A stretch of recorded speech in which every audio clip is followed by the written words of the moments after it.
इसमें मकान है वही ला मकान है, मकान क्या शय अंदाज़े बयां है। खिज़र क्या बताए क्या बतलाए, गर वाही कहे दरिया कहाँ है। मिटा दिया मेरे साक़ी में मेरा आलम मनो तुम, पिला के मुझको मैं ला इलाहा इल्लल्लाह। खाक मुझ में कमाल रखा है, मुस्तफ़ा ने संभाल रखा है। मेरे ऐबों पे डाल कर पर्दा, मेरे ऐबों पे डाल कर पर्दा, मुझको अच्छों में डाल रखा है। या रसूल अल्लाह, जो तुम्हारा नहीं उसे हमने, जो तुम्हारा नहीं उसे हमने अपने दिल से निकाल रखा है। ये तेरे सब गुलाम कब के मर जाते, हम सब गुलाम कब के मर जाते, बस या रसूल अल्लाह तेरे टुकड़ों ने पाल रखा है। आप मुझ में कमाल रखा है, मुस्तफ़ा ने संभाल रखा है। माशाअल्लाह अल्लाह की अता से रसूल कायनात सल्लल्लाहु अलैहि वसल्लम की नज़र इनायत से गौसे आज़म सरकार रहमतुल्लाहि ताला के फैज़ान से आप सब महफ़िल मिलाद मुस्तफ़ा में 11वीं शरीफ की महफ़िल में वालिदैन की अज़मत में हाज़िर हैं। अल्लाह मेरा और आपका आना अपनी बारगाह में कबूल फरमाए।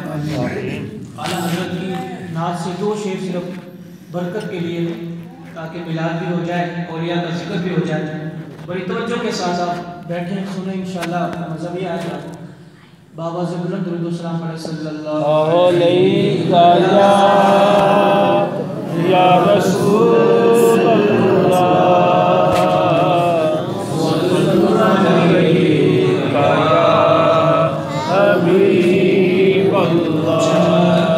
तुझसे पाते हैं सब पाने वाले, चमक तुझसे पाते हैं सब पाने वाले।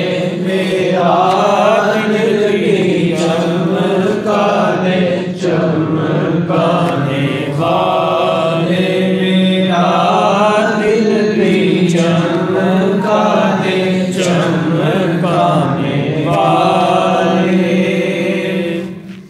तेरा खाए तेरे गुलामों से उलझे, तेरा खाए तेरे गुलामों से उलझे, है मुनकिर अजब खाने गुर्राने वाले।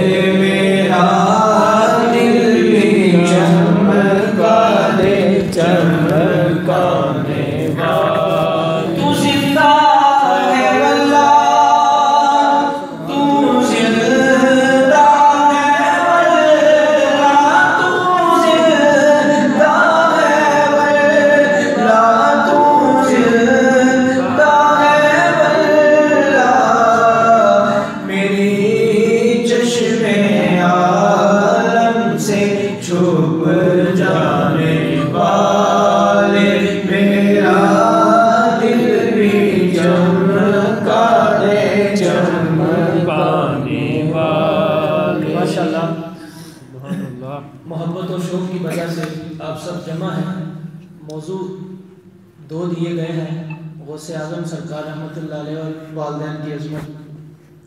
मुख्तसर से वक्त में कोशिश करूँगा चंद बातें अर्ज करूँ, ताकि अल्लाह करीम हमारी इस हाज़िरी को अपनी बारगाह में कबूल फरमाए।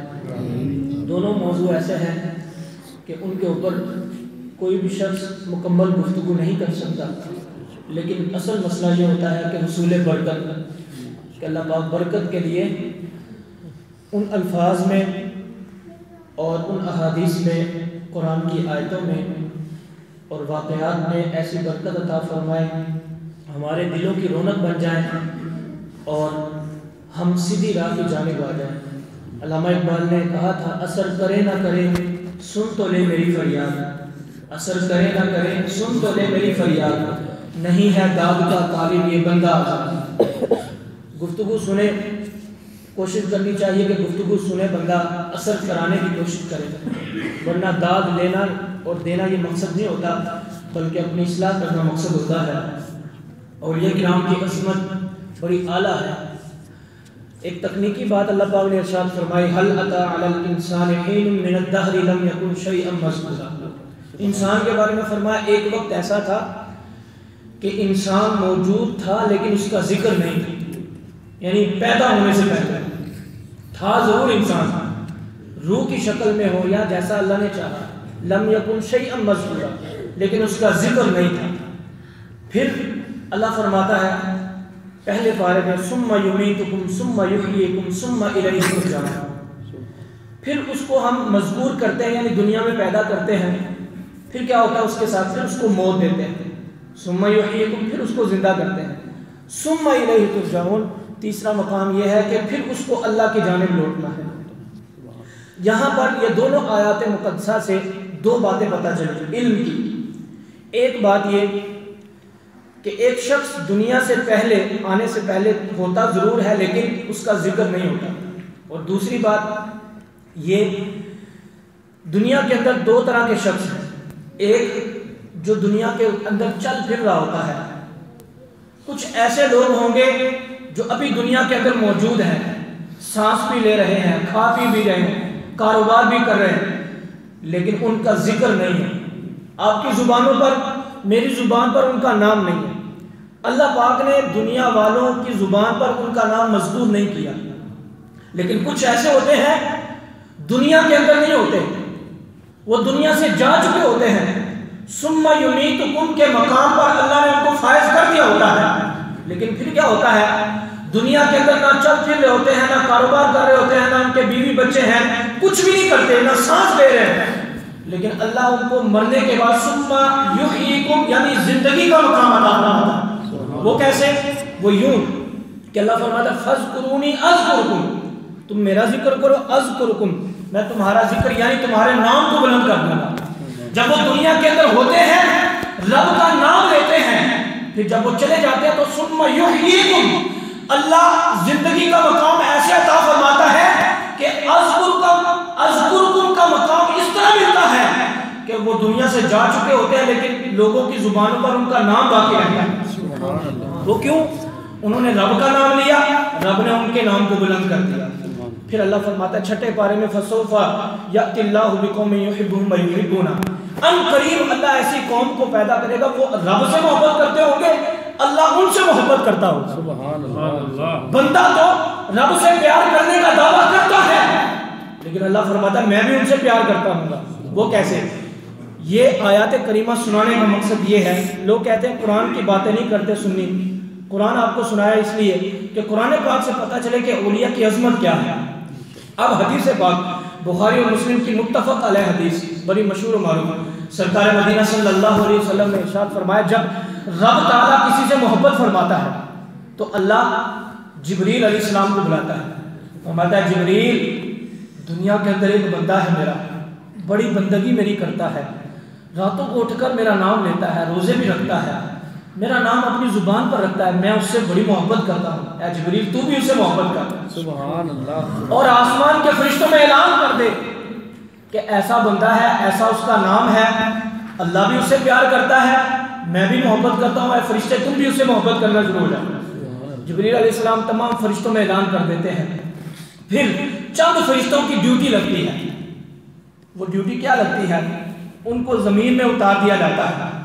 अल्लाह के हुक्म से उनका काम ये होता है, अल्लाह की मखलूक के दिलों में, खास तौर पे इंसानों के दिलों में वो अल्लाह के प्यारों की मोहब्बत डालते हैं। कहते हैं रब भी फुला से प्यार करता है, जिब्रील भी करते हैं, फरिश्ते भी करते हैं, ए अल्लाह के बंदो तुम भी उससे मोहब्बत करना शुरू हो जाओ। फिर होता क्या है, अब इस हदीस पाक और जो आयतें सुनाई उससे पता क्या चला। आप बैठे हैं माशाल्लाह, आशिका ने औलिया हैं, आशिका ने सहाबा हैं, आशिका ने अहले बैत हैं, मुझे बताएं सहाबा को किसी ने देखा है? लेकिन मैं पूछता हूँ यार देखा भी नहीं लेकिन मोहब्बत क्यों करते हैं?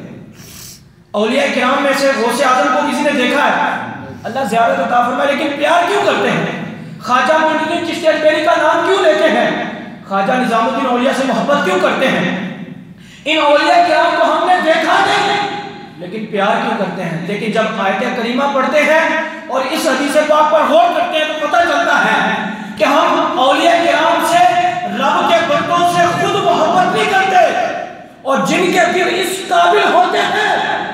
रब ताला ने खुद फरिश्तों के वसीले से अपने बंदों के दिलों में अपने प्यारों की मोहब्बत डाली हुई। तो बात पता चली, जो प्यार करते हैं परेशान ना हुआ करें कि वो फलां जो है वो औलिया किराम के खिलाफ बातें करता है, सहाबा के खिलाफ बातें करता है, अहले बैत के खिलाफ बातें करता है। इसलिए परेशान ना हुआ करें। जिनके दिल इस काबिल थे कि वो रब के प्यारों से मोहब्बत कर सके तो अल्लाह ने उनके दिलों में मोहब्बत डाली, और जिनके दिल इस काबिल नहीं थे कि वो रब के प्यारों से मोहब्बत ना कर सके तो अल्लाह ने उनके दिलों में मोहब्बत भी नहीं डाली। तो इसलिए रब फरमाता है अला इन्ना औलिया अल्लाह ला खौफुन अलैहिम वला हुम यहज़नून। अल्लाह इस तरह प्यार करता है। दुनिया के अंदर होता यह है, बड़ी समझने की बात, हम हर बंदे से डर रहे होते हैं, अल्लाह से नहीं डरते। लेकिन अल्लाह के बंदे क्या करते हैं, वो दुनिया वालों से नहीं डरते बल्कि वो रब से डरते हैं। जब वो रब से डरते हैं तो अल्लाह फरमाता फिर उनको ना कोई खौफ रहता है ना कोई गम रहता है। फिर अल्लाह पाक वो मकाम अता फरमाता है। वो मकाम क्या है सुनिए। एक शख्स नहर के किनारे किनारे जा रहा था, कई दिन से भूखा प्यासा था, जंगल के अंदर इबादत करने का आदी था। तो जब चलते चलते जा रहा था, भूख की शिद्दत भी थी, प्यास की शिद्दत भी थी, नहर के अंदर उसने एक सेब गिरा हुआ देखा। तो भूख की शिद्दत थी, कोई खाना खिलाने वाला भी नहीं था। कहा ये सेब इसका मालिक कौन हो सकता है, क्योंकि ये नहर में गिर गया। उस अल्लाह के बंदे ने, नौजवान ने उस सेब को उठाया और खा लिया। जब खा लिया, खाने के बाद ख्याल पैदा हुआ यार मैंने तो ये सेब बगैर इसके मालिक के पूछे खा लिया, और कल क़यामत में रब ने पूछ लिया मुझसे तो क्या जवाब दूंगा। हालांकि शरीय तौर पर यह मसला है कि अगर नहर में गिरी चीज़ हमें मिले तो उसका मालिक नहीं पता नहीं होता तो उसको इस्तेमाल बंदा कर सकता है। नहर की बात कर रहा हूँ, ये गली कूचे की बात नहीं कर रहा।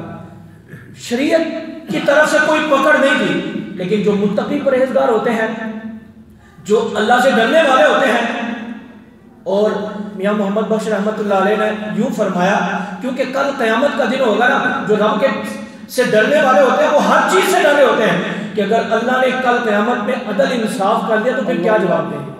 कहा रहमत दादर या इलाही हर दम वगदा तेरा, जे कतरा बख्शे मैनू कम बन जावे मेरा, अदल करे ते थर थर कंबन उचियां शाना वाले, फजल करे ते बख्शे जावर मेरे जे मुंह काले। अगर रब अदल करने पर आए तो किसी ने अगर तिनका उठाया है जमीन से तो अल्लाह उसका भी पूछ सकता है, तो मदाद पकड़ा जा सकता है।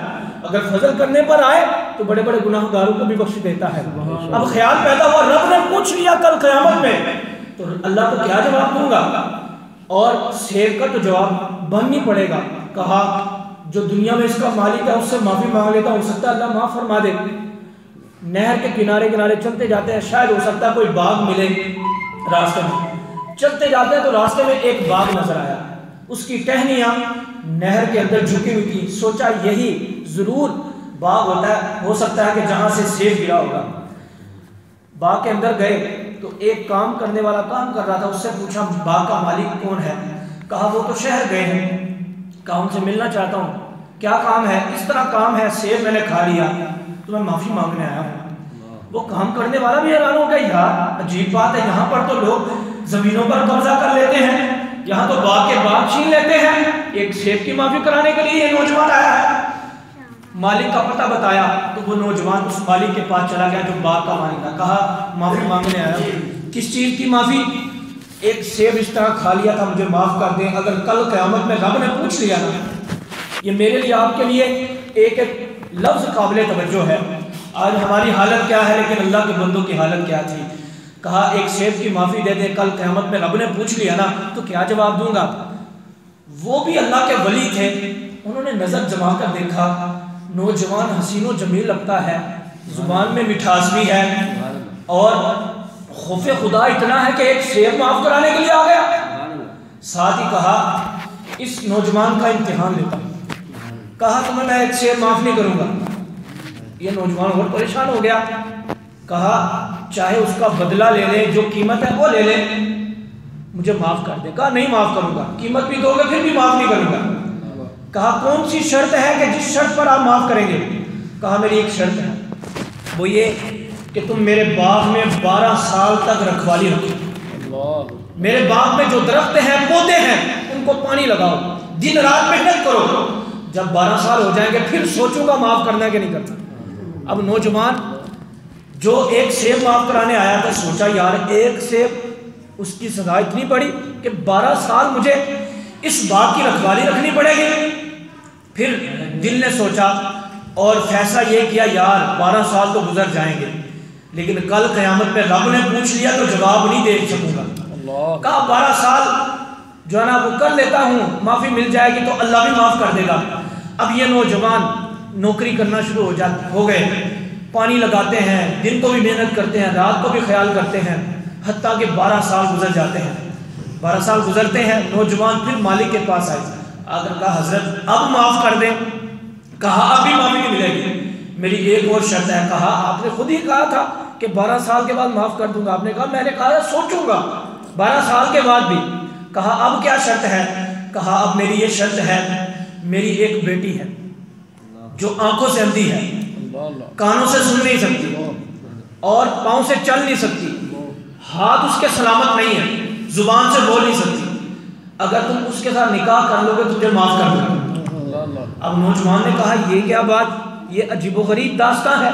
एक सेब को माफ कराने के लिए पहले 12 साल तक मैंने काम किया, दिन रात एक कर दिए, अब उससे भी बड़ी शर्त रख देते हैं कि ऐसी औरत के साथ निकाह करना पड़ेगा जिसका कोई भी जिस्म का हिस्सा सलामत नहीं है। फिर कहा यार ये जिंदगी के आसार, जिंदगी के लम्हात गुजर जाएंगे, लेकिन कल क़यामत में एक सेब का हिसाब नहीं दे सकते। अल्लाह अब अंदाजा कर सकते हैं।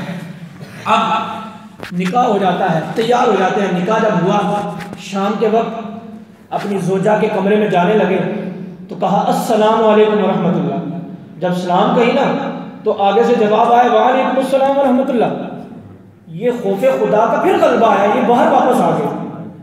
अपने ससुर से कहते हैं जनाब आपने तो कहा था वो जुबान से बोल नहीं सकती, लेकिन मैंने सलाम की, उसने जवाब भी दिया और मुझे अपनी आंखों से देखा भी।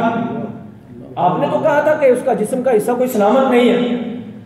जो उस नौजवान लड़की के वालिद साहब थे, इस नौजवान के जो ससुर थे, उन्होंने जवाब दिया बैठो जरा, असल बात ये थी कि मैंने इसलिए कहा था कि मेरी बेटी आंखों से देख नहीं सकती, आज तक मेरी बेटी ने किसी गैर महरम को देखा नहीं, किसी फजूल चीज को देखा नहीं है। मैंने इसलिए कहा था मेरी बेटी जुबान से बोल नहीं सकती, मेरी बेटी ने आज तक किसी को गाली नहीं दी, किसी की गीबत नहीं की, झूठ नहीं बोला, जुबान से गलत बात नहीं कही, ना फजूल बात कही है। मैंने इसलिए कहा था मेरी बेटी जुबान से बोल नहीं सकती, मैंने इसलिए कहा था मेरी बेटी कानों से सुन नहीं सकती कि उसने आज तक किसी की गीबत नहीं सुनी, झूठ नहीं सुना, गलत बात नहीं सुनी। मैंने इसलिए कहा था मेरी बेटी पाँव से चल नहीं सकती, आज तक मेरी बेटी किसी गलत काम में चल कर गई नहीं है, ना फजूल काम में चल कर गई है। मैंने इसलिए कहा था मेरी बेटी के हाथ सलामत नहीं है, आज तक मेरी बेटी ने अपने हाथों को गलत काम में इस्तेमाल नहीं किया। अल्लाह अकबर। अब देखिए एक तरफ वो नौजवान है कि जो 12 साल एक शेर को माफ कराने के लिए नौकरी करते हैं और सुबह शाम एक कर देते हैं, और उसके बाद फिर दूसरी शर्त रखी जाती है कि ज़ाहिरी तौर पर ऐसी औरत से निकाह करना है कि जिसके हाथ भी सलामत नहीं है और उसके पांव भी सलामत नहीं, आंखें भी सलामत नहीं, उसकी जुबान भी सलामत नहीं, कान भी सलामत नहीं। एक तरफ वो नौजवान है, दूसरी तरफ वो औरत कि जिसने आज तक अपनी निगाहों से किसी गैर महरम को देखा नहीं है, वो औरत जिसने जुबान से गलत बात नहीं कही, वो औरत कि जिसने अपने कान से गलत बात सुनी नहीं, वो औरत जो पांव पर चलकर गलत चीज की जानिब गई नहीं, अपने हाथों से गलत चीज को पकड़ा नहीं। जब ये दोनों हस्तियां मिलती हैं और वो नौजवान हसनी है और ये औरत हुसैनी है, एक तरफ रोजा रखने वाला है, मुत्तकी परहेजगार है, जिस पर इमाम ज़ैनुल आबिदीन रज़ियल्लाहु ताला अन्हु की इबादत का साया है, और दूसरी जानिब वो औरत के इबादत गुजार है, मुत्तकिया है, रोजा रखने वाली है, फातिमा ज़हरा की इबादत का साया है। जब ये दोनों हस्तियां मिलती हैं तो अल्लाह पाक इनके बदन से गौसे आजम को पैदा फरमाता है। जब ये दोनों मिलते हैं तो अल्लाह पाक गौसे आजम को पैदा करता है। जब बाप इतना नेक हो, माँ इतनी नेक हो, तो बेटा भी तो गौसे आजम ही पैदा होगा ना। पता ये चला गौसे आजम अकेले नेक नहीं थे, बल्कि उनका वालिद भी नेकों का सरदार था, उनकी माँ भी नेकों की सरदार थी, ये भी आला थे। तो आला घरों में आला ही बच्चे पैदा होते हैं। तो ये है गौसे आजम के वालिदैन की अजमत। खुद फरमाते हैं, किसी ने पूछा हजरत आप वली कब से हैं? इरशाद फरमाया जब मैं अपनी माँ के पेट में था अल्लाह ने उसी वक्त मुझे वली बना दिया। ये अजमत है गौसे पाक रहमतुल्लाहि ताला अलैहि। जो चोरों को वली बना दे, चोर आता है, कोई शख्स आता है, हजरत हमारे गांव में शहर में मुअल्लिम जो है वो नहीं है, किसी मुअल्लिम को भेजे, किसी अल्लाह के बंदे को भेजे। कहते हैं वो छुपा हुआ एक बंदा, उसको ले जा। उसको उठाते हैं, कहा मैं तो चोर था। कहा मेरी निगाह ऐसी है, अल्लाह ने ऐसी निगाह अता फरमाई है, मैं तो चोरों को निगाह डालता हूँ वो वली बन जाते हैं। तो किसी ने क्या खूब कहा, सरकार गौसे आज़म नज़रे करम खुदा, सरकार गौसे आज़म नज़रे करम। हम सब गौसे आज़म की नजर हासिल करने के लिए बैठे हैं, सब मिलकर बोले सरकार गौसे आज़म नज़रे करम खुदा, मेरा खालिका सबर दो, मैं फकीर हूँ तुम्हारा, सरकार गौसे आज़म नज़रे करम खुदा। मौलाना अशरफ अली थानवी जो गौसे आज़म को नहीं मानते, लेकिन उनसे किसी ने पूछा, मलफूजात तकरीबन 11-12 जिल्दें हैं, उसमें उन्होंने मलफूजात लिखे हैं। किसी ने पूछा जनाब बताएं कि अब्दुल कादिर जिलानी कैसे बुजुर्ग थे? तो अपनी किताब में लिखते हैं, मेरे पास किताब मौजूद है, उसमें लिखा कि गौसे आज़म को इस वाक़े से तुम पहचान लो कि वो रब की बारगाह में कितने पहुंचे हुए हैं। कहा वो कौन सा वाक़या? लिखा कि गौसे आज़म का धोबी था जो आपके कपड़े धोया करता, जब वो फोत हो गया ना, कब्र में पहुंचा, फरिश्तों ने पूछा मर रबू का, तेरा रब कौन है? कहा मैं गौसे आज़म का धोबी हूँ। कहा तेरा दीन क्या है? कहा गौसे आज़म का धोबी हूँ। जब सरकार तशरीफ लाए तो पूछा इनके बारे में तेरा क्या ख्याल है? कहा गौसे आज़म का धोबी हूँ। अल्लाह पाक ने फरमाया फरिश्तों इसको छोड़ दो, ये मेरे बंदा खास का धोबी था, कपड़े उनके धोया करता था, आज मैंने इसके सारे गुनाहों को धो दिया। मुझे बताएं वो गौसे आज़म का धोबी आपके कपड़े धोया करता था, तो रब ताला ने उसको माफ कर दिया, कपड़े धोया करता था। आप लोग तो गौसे आज़म का नाम लेकर अपने दिलों को धोते हैं यार। तो अल्लाह जब धोबी को माफ करता है तो हमें क्यों माफ नहीं करेंगे इंशाअल्लाह? क्योंकि गौसे आज़म का नाम लेकर हम दिलों के जंग को धोते हैं, मैल को साफ करते हैं। गौसे आज़म का नाम ही ऐसा, इमदादुकुन इमदादुकुन अज़ बंदे गम आज़ादुकुन दर दीन और दुनिया शादुकुन या गौसे आज़म दस्तगीर। ये है गौसे आज़म की अजमत। आपका बड़ा मशहूर मारूफ वाक़या है, चूँकि वक्त मुख्तसर है, गौसे आज़म की अजमतें बड़ी आला हैं, बड़ी आला हैं और वो बयान हो नहीं सकती। वो मशहूर मारूफ वाक़या, आपकी 5 साल उम्र होती है, आपके वालिद साहब तो इंतकाल पहले कर गए थे, वालदा ने आपकी परवरिश की, आपकी नाना मोहतरम ने की। तो जब विसाल हो गया, 5 साल की आपकी उम्र थी, तो आपकी वालदा मोहतरमा आपको मदरसे छोड़ने के लिए गई ताकि मेरा बेटा कुरान पढ़ ले, कुछ इल्म की बातें सीख ले। मदरसे छोड़कर वापस आ गई। उस्ताद मोहतरम ने गौसे आज़म सरकार रहमतुल्लाह अलैह को कहा बेटा पढ़ बिस्मिल्लाहिर्रहमानिर्रहीम। आपने कहा ए उस्ताद बिस्मिल्लाह तो मुझे आती है। उस्ताद ने कहा चलो फिर सूरह फातिहा पढ़ो, अल्हम्दुलिल्लाहि रब्बिल आलमीन अर्रहमानिर रहीम मालिक यौमिद्दीन। अर्ज़ की हजरत ये भी मुझे आती है। सूरह फातिहा पढ़ ली, उन्होंने पहला पारा पढ़ाना चाहा, आपने कहा पहला पारा भी मुझे आता है। आपने पढ़ना शुरू कर दिया, अलिफ लाम मीम ज़ालिकल किताबु ला रैब फीहि हुदल लिल मुत्तकीन। पहला पारा मुकम्मल पढ़ा, खामोश नहीं हुए। दूसरा पारा पढ़ना शुरू कर दिया, सयक़ूलु सुफ़हाउ मिनन नास मा वल्लाहुम अन क़िबलतिहिम अल्लती कानू अलैहा, मुकम्मल पढ़ दिया, खामोश नहीं हुए। तीसरा पारा पढ़ना शुरू कर दिया, तिलका रुसुलु फद्दलना बअदहुम अला बअद मिनहुम मन कल्लमल्लाहु व रफ़अ बअदहुम दरजात, मुकम्मल पढ़ दिया। चौथे की बारी आई, लन तनालुल बिर्रा हत्ता तुनफ़िक़ू मिम्मा तुहिब्बून, मुकम्मल पढ़ दिया। पांचवें की बारी आई, वल मुहसनात मिनन निसाई इल्ला मा मलकत ईमानुकुम मुकम्मल पढ़ दिया। छठे की बारी आई ला युहिब्बुल्लाहु अल-जहरा बिस्सूई मिनल कौलि इल्ला मन ज़ुलिम मुकम्मल पढ़ दिया।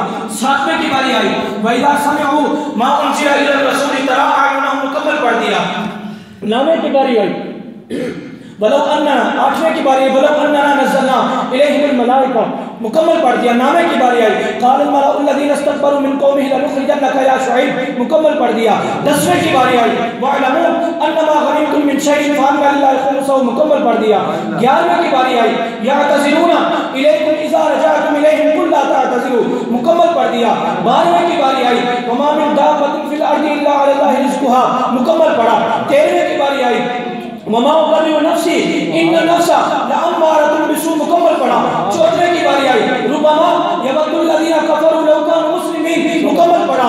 15वें की बारी आई सुब्हानल्लज़ी अस्रा बिअब्दिही लैलन मिनल मस्जिदिल हराम इलल मस्जिदिल अक़सा मुकम्मल पढ़ दिया। 16वें की बारी आई क़ाल अलम अक़ुल लका इन्नका लन तस्ततिअ मइय सबरा मुकम्मल पढ़ दिया। 17वें की बारी आई इक़्तरब लिन्नासि हिसाबुहुम व हुम फ़ी ग़फ़लतिन मुअरिदून मुकम्मल पढ़ दिया। 18वें की बारी आई क़द अफ़लहल मुमिनून। ये 18वां पारा पढ़ते गए जब 18वां पारा मुकम्मल पढ़ लिया तो खामोश हो गए।